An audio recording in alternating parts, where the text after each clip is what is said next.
Bismillahirrahmanirrahim. Assalamualaikum warahmatullahi wabarakatuh.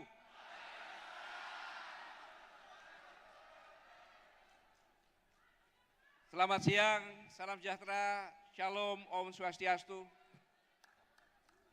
Yang terhormat dan saya banggakan, Jenderal TNI Purnawirawan Prabowo Subianto, yang saya hormati, para imam ulama, Abai, Masai, para ustadz, tokoh agama yang saya banggakan, saya hormati, para bapak-bapak, ibu-ibu, senior-senior saya, banyak di belakang, yang buat saya gemetar di sini. Mohon maaf saya bicara di depan. Saudara-saudara sekalian, Bapak Ibu, saudara-saudara saya sebangsa setanah air yang saya sangat hormati, saya banggakan. Syukur alhamdulillahirabbil alamin. Alhamdulillahirabbil alamin. Alhamdulillahirabbil alamin. Kata-kata ini yang pantas saya panjatkan kehadirat Allah Subhanahu wa taala. Karena saya bisa berdiri di sini di hadapan para pejuang, para kesatria, para patriot Indonesia.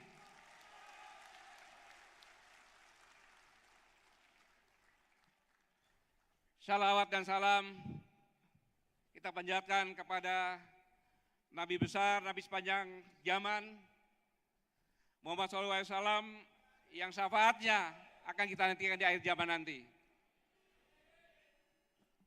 Saya datang ke sini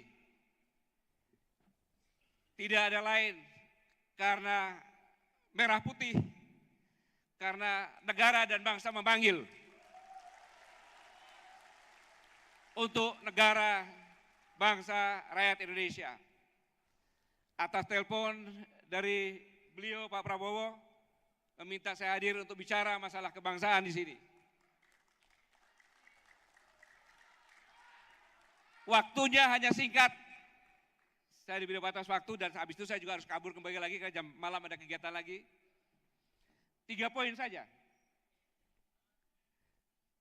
Yaitu masalah kebangsaan, internasional, nasional, dan perorangan.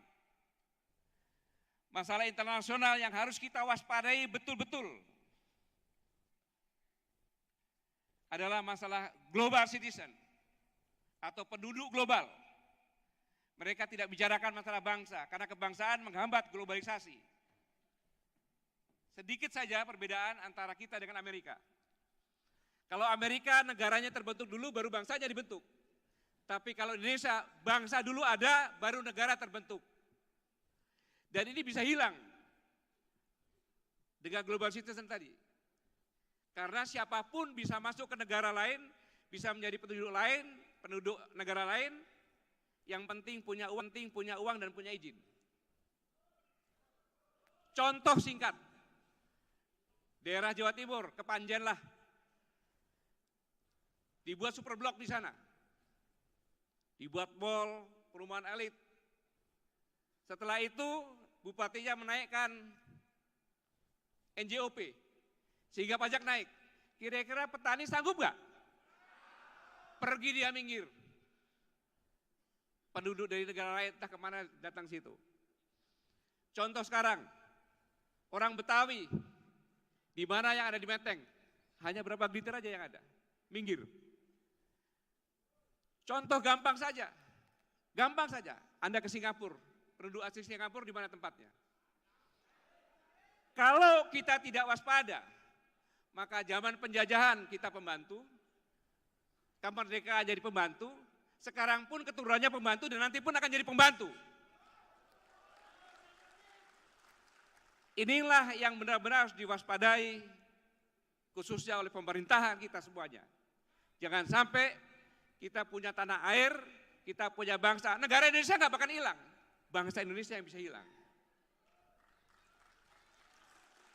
Itu satu. Saya tidak terlalu panjang-panjang, pasti Bapak Ibu sudah paham. Yang kedua, tentang kondisi nasional. Ada satu hal yang kritis. Bahwa kekuatan inti bangsa Indonesia itu adalah bersatunya TNI dan rakyat. Kalau TNI-nya kuat, rakyatnya kuat, negara manapun tidak akan bisa.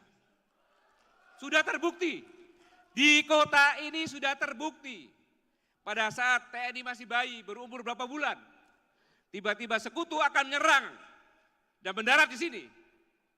Karena rakyatnya, TNI-nya bersatu, maka senjata termodern kalah dengan bambu runcing di tempat ini. Saat ini yang kritis adalah mulai dari segi anggaran.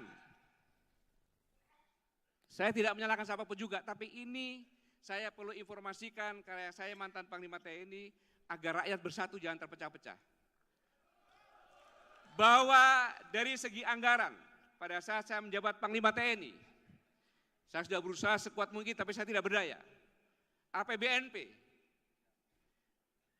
TNI yaitu Departemen Pertahanan, Mabes TNI, Angkatan Darat, Angkatan Laut, Angkatan Udara, jumlah personilnya lebih dari 455.000, mempunyai ratusan pesawat terbang tempur, mempunyai ratusan kapal perang, ribuan tank dan senjata berat.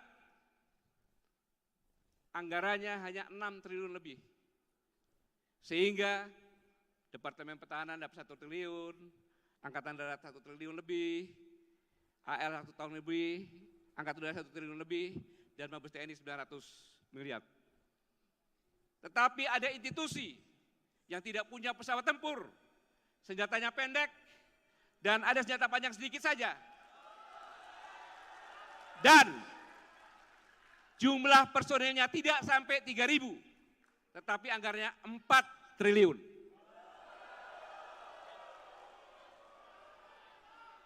Dan Kepolisian Republik Indonesia 17 triliun. Tidak ada yang salah, semuanya benar-benar saja. Tetapi ini adalah dari segi anggaran mengecilkan Tentara Nasional Indonesia. Selanjutnya, yang paling penting bagi tentara adalah moralitas dan semangat juangnya. Ini pun dipaprasin. Begitu saya turun, maka semua yang terbaik dicabut. Kepala Badan Intelijen Strategis, Majen TNI Ilyas, dialah yang menyelesaikan Poso. Silakan diskusi dengan siapapun, siapa yang menyelesaikan Poso. Tetapi dicopot sampai dengan sekarang tanpa jabatan.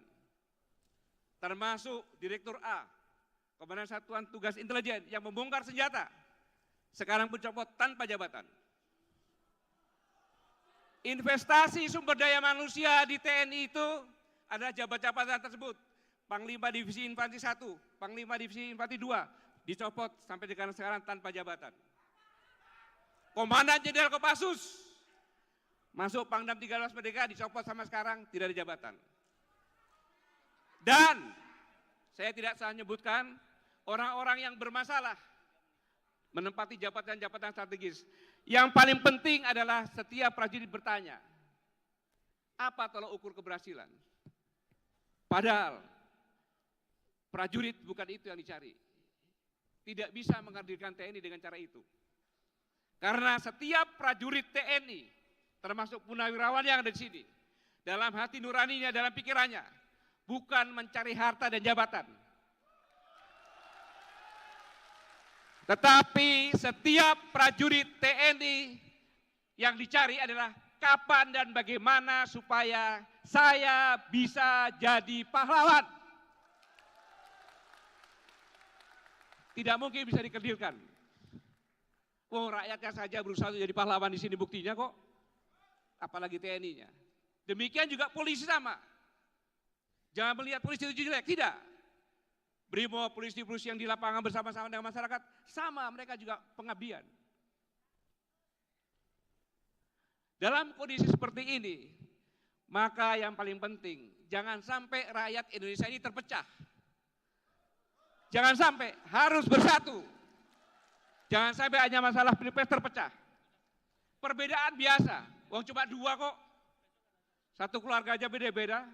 Cuma yang paling penting, jangan mempertajam. Suami istri ada yang sampai cerai ini. Iya. Makanya saya kasih tahu istrinya, nanti kalau kamu sudah ditentukan siapa pemenangnya.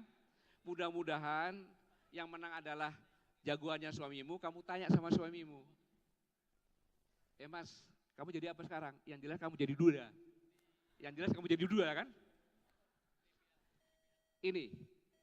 Inilah yang harus diperhatikan, maka dalam kondisi seperti ini, rakyat harus bersatu, harus dingin. Jangan mau dipecah-pecah. Oke.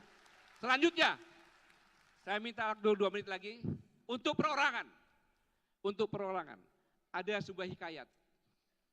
Pada saat Nabi Ibrahim dibakar oleh Raja Namrud, ada burung pipit terbang, menyiram air 2 tetes, 1 tetes, bolak-balik. Cicak tertawa, hahaha burung pipit, kamu hanya meneteskan air, mana bisa memadamkan api yang berkobar begitu besar. Burung pipit menjawab, wahai cicak, aku sadar bahwa aku tidak bisa memadamkan api yang besar ini. Tetapi aku takut, aku sangat takut apabila aku melihat makhluk kesayangan Allah dijolimi dan aku tidak berbuat apa-apa.